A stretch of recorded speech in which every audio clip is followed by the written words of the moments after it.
Good morning and welcome to CLIC Connect Live. Hey, we're trying something new today. We're bringing some industry leaders in, and I wanted to get Bruce Ford here first to try this and talk about the construction pipeline, not only in California, but we're going to step outside the Golden State for a little bit as well. So here's the man that has the information, Mr. Bruce Ford. Welcome. How are you, Bruce? Craig, I'm enjoying this coast-to-coast connection. Doing great today, my friend. Doing great. Glad to be with you. Glad you're here. So, Bruce, let's just jump right into this and talk about the construction pipeline. And to the audience, please feel free to leave comments. We'll be checking those and we'll be bringing those up on the screen. Bruce, tell us about the construction pipeline by the chain scale nationally, please. Well, nationally, Craig, we still have a pipeline that has seen some growth over the past 12 months, mostly due to projects being newly announced, but also projects being a little bit slow to open.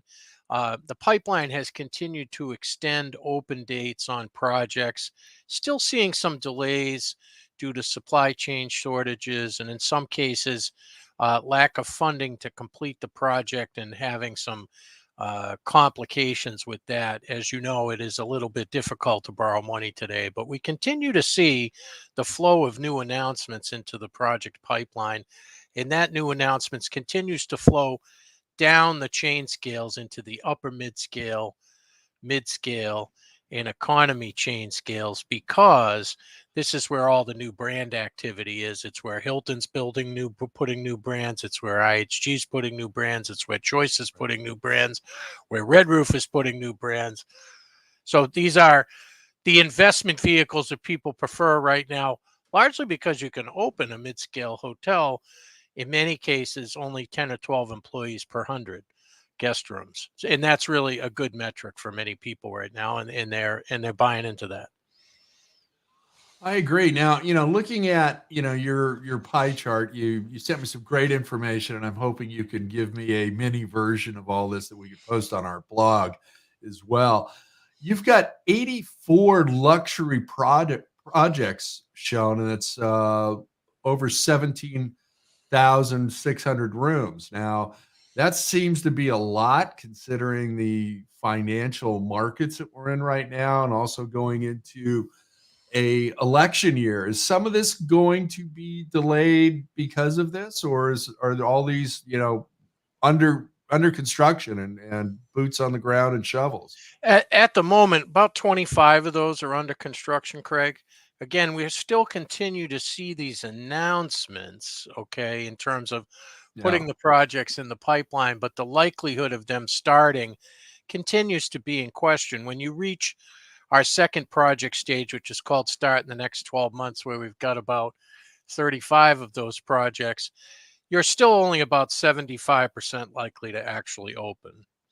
And when you're in our third project stage, which is called Early Planning, where the remainder of the pipeline is, again, another 25 projects, you're about 40% likely to actually open. So these projects are verified, land under control, but at this time, more than a year from construction start when you're in early planning. So those announcements of people believing the long-term viability of the hotel business, certainly we have some luxury brands that are more active than others. Autograph is one of those, but also the redevelopment of the W brand has put some projects into the pipeline as well. And of course, One Hotel has projects out there too, Four Seasons, as we continue to expand those luxury markets, because rates are up, Craig, right?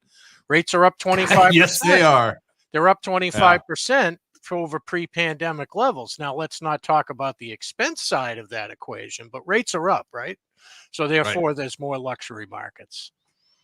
There you go. Now, I'm really liking this reinvention of the W Hotel. I think that's going to pay off dividends to Marriott, and I can't wait to see what they're going to do with that. Well, they have plenty of full service brands to work on, Craig, so they can keep clicking away, right? Exactly. And I also like it that your upper mid-scale is, roughly 31% of the market right now in your construction pipeline. And that's over 2,100 projects and over 206,000 keys. So definitely seems to be where the money's going on construction loans. So, I think everybody Yeah. is come to that realization that that's the sector they want to be in. Am Two I two or right? three thi 2 or 3 things. There are a lot of extended stay brands in there. The Home 2 brand is in there, Town Place is in there, as well as, the new brand, Everhome with Choice. Um, the, uh, additional new brand announcements are also coming in that chain scale as well.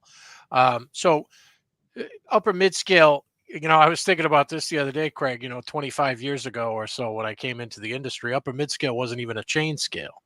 Now it has the most rooms as a chain scale by far, and largely because these are the roadside hotels that have graduated from motels, and they're very popular also with this shared site concept that we're seeing in the U.S. So put half and half, of a 200 room density, you do half extended Right. stay and half traditional inn and suites kind of layout, which is done very well. And we're going to continue to see more of those as you have an offering or two or even sometimes three from each one of the franchise companies. I love those projects. I think they make a lot of sense. And, I'm sure the brands are big that's a big favorite of theirs as well. Let's talk about the top 25 markets, my friend. Seems like Nashville's still on fire. What can you say about the hotel development and new construction and brand conversions and PIPs in Nashville? So there's really three types of markets out there right now. There's markets that are ramping up construction and have a significant number under construction of those markets where right at the beginning of the pandemic, they had a lot of projects that were set to go. Then there were some markets where, there was already significant rooms under construction at the time the pandemic hit, and most of those have opened now. And then the third type of market is where we're seeing more signings today than we have for the past couple of years as that market is getting reignited. Nashville would be one of those that has more to open, but also has seen quite a bit of openings. So Nashville struggled a little bit at the beginning of the pandemic because it's not an outside city. We do walk up and down many of the streets in Nashville, but at the end of the day, to really enjoy the city, you still have to go inside. So Right. it wasn't as popular as some other places like the coast of Florida and things like that. But Nashville has seen such a dramatic increase in rates. They built a expanded convention center there. They're going to do a new football stadium there, and all of that will drive demand as well. So I think a bustling downtown, and I'm looking forward to going there actually in 3 weeks. So There you go. that'll be great for a few days. I'll stay at the new Dream in downtown Nashville. Nice. Good for you. Well, let's move over to a city that's close to your heart, Boston. What's happening Boston. in Boston? Well, so we have some of that luxury hotel opening in Boston, as we have a new Raffles Hotel that's about to open. We had a new Omni that opened out on the seaport as well. The seaport of Boston is kind of an area that saw the convention center open back in, I think, 2005, and was the highest tech convention center out there in the United States. And the seaport is what has popped up around it. Okay. Okay. And in many cases, we now have, I think, as many as 20 hotel projects or properties out there that are active right now. And that's, they only opened the convention center with one. Then they built a very large Westin right next to it. And that has gone on from there. So, great thing about Boston is the convention center is only 6 or 7 minutes by taxi from Logan International Airport. So has great Wow. proximity for that. Yeah. So you can be in and out in Boston. You can walk out of your booth and be in the airport in 15 minutes, and it's that's of great comfort and continues to show well in Boston. And of course, college season is starting again. We have some good sports teams in Boston. I don't know whether you've heard of them: the Red Sox, the Celtics, the Bruins, the Patriots. Yeah. So Boston continues to be a city that has seen a lot of international arrivals too, doing a little bit better with international arrivals in Boston than some other cities. Good, good. Well, let's talk about Philadelphia, PA hyphen New Jersey. I mean, that's an interesting market. A lot of casino development down there. Philly's Yeah. got that now. You got it all the way out into the Poconos in Philly. You got it down to Atlantic City. So you have a lot of activity with that. Plus, it hadn't seen a lot of new hotel construction. So I think we're seeing some growth in some of those kind of select service, dual brand opportunities. Really in Philly, I think, is kind of driving that market at the moment. So for the most part, Philly is one of those places that's got a lot of signings with some under construction today. Nice.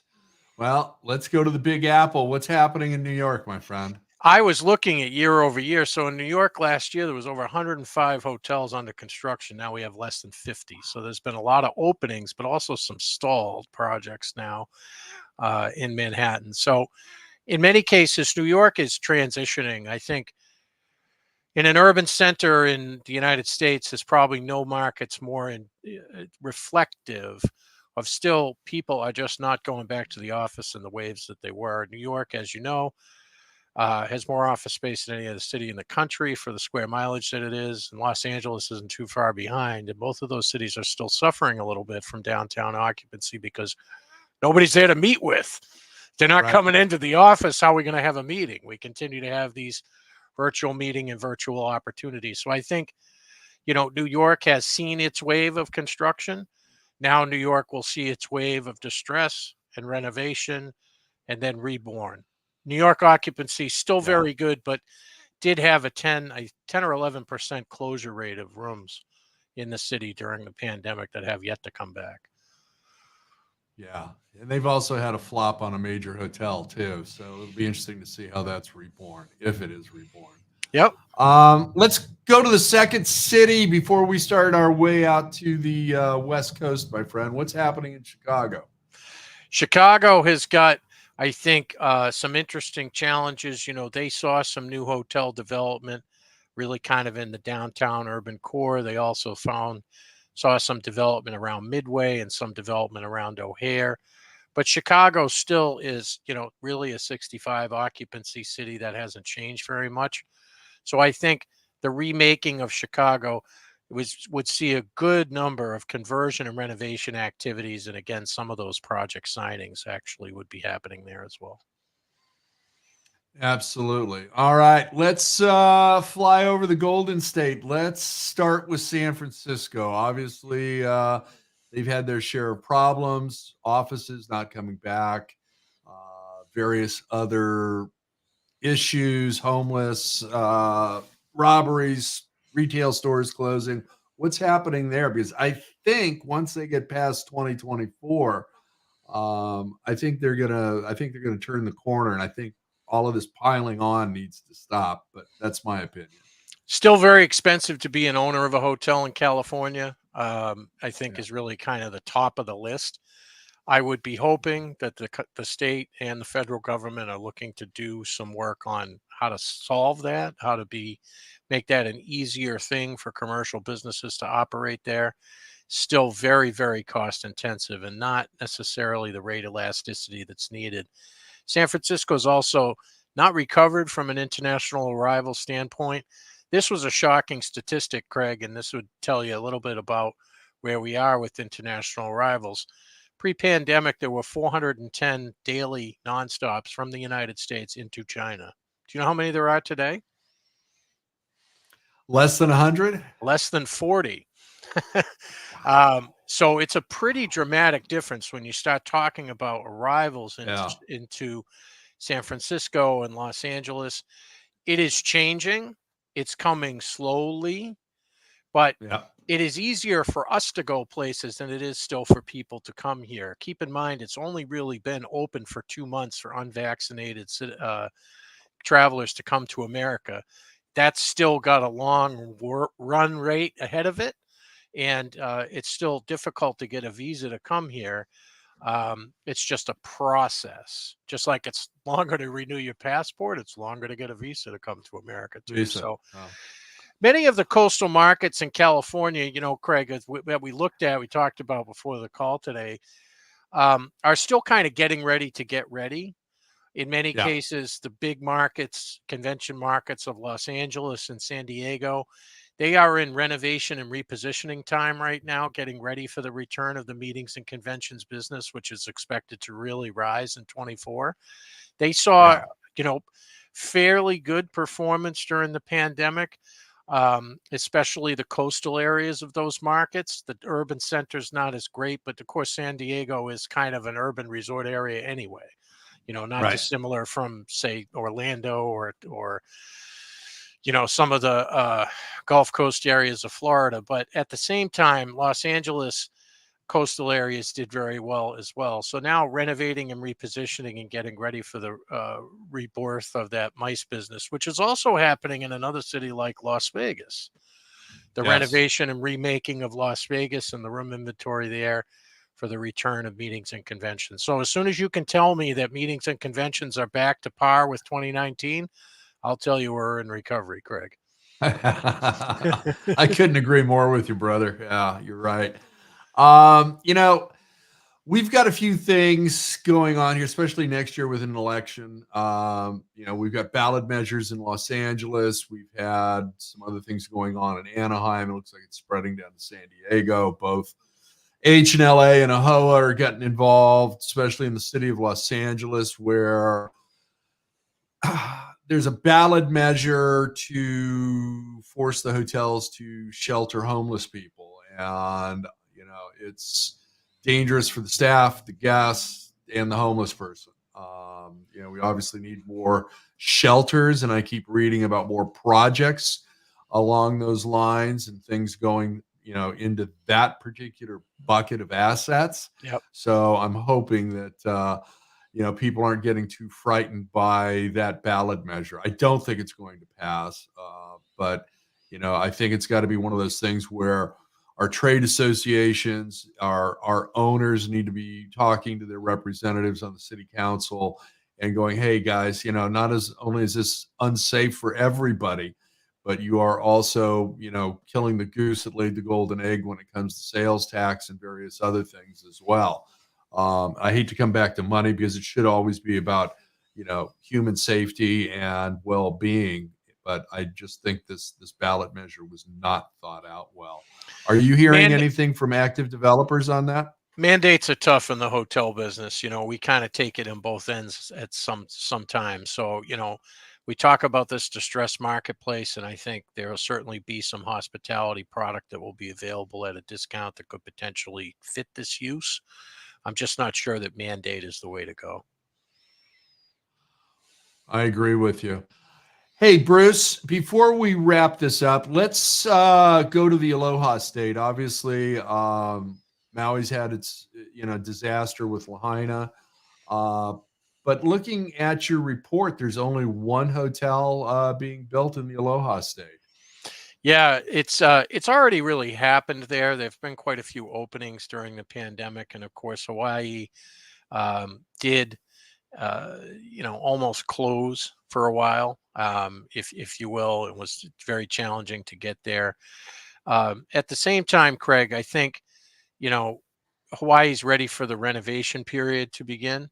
I think the renovation and remake period would be maybe a little bit cold way to say it, but I think at the end of the day, there's going to be a significant amount of construction resources in the United States that are going to head in that direction as a result, both labor wise and materials wise. And I think we all want to support the redevelopment of Maui, and I think it's critical to the infrastructure there and to the success of really what is truly a beautiful place.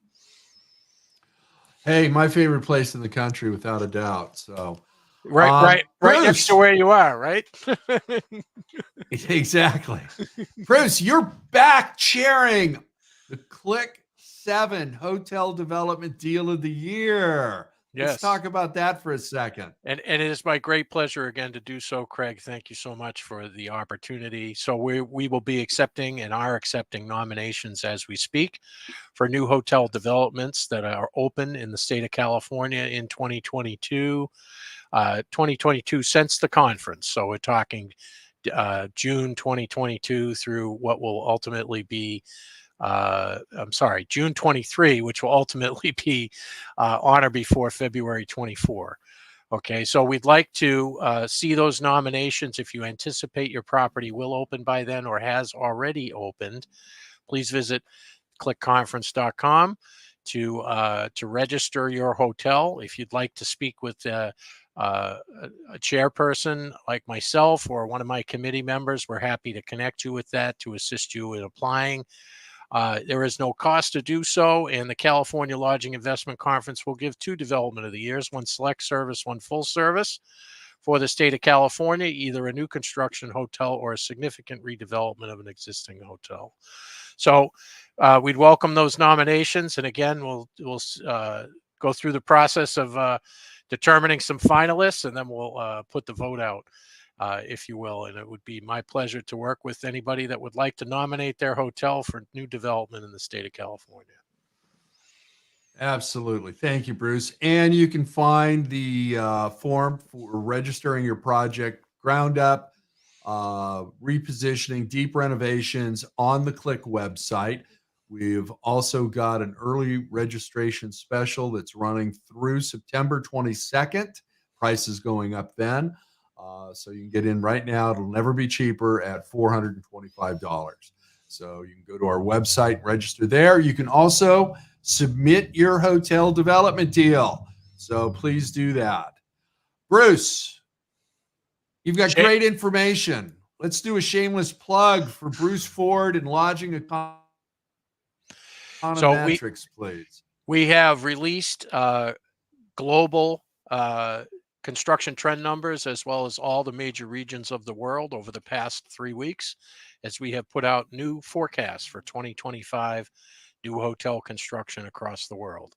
Please visit our website, register to get our press releases and information. And if you're interested in some more information, lodgingeconometrics.com. And I am Bruce at lodgingeconometrics.com, and you can find me on LinkedIn as well. I'm a partner at Lodging Econometrics, and it is a passion of mine, 28 years at the company now, and it's great to be with you today. Thanks so much for the opportunity, Craig. Thank you, Bruce. Really appreciate it. Take care, my friend. You too as well. Thank you for joining us today. Obviously, we had a few technical difficulties with the internet today, but this is a new program for us. We are going to be doing a few live shows. Our next guest will be Jackie Collins from Gallagher. I don't think anybody's talking about insurance. That is another issue that we need to discuss. From what I'm being told, some of our hotel brethren and sisters are being hit up with almost a 700% increase on their insurance. So we need to talk about that. And surprisingly, it's not on a workman's comp. So let's, Jackie will be joining me next Wednesday at 10:30 a.m. Pacific time for another CLIC Connect Live. And thank you for joining us. I'd also like to thank Chicago Titles National Commercial Services Group and Red Roof Franchising for being our production partners on today's show. Thank you, everybody. Bye.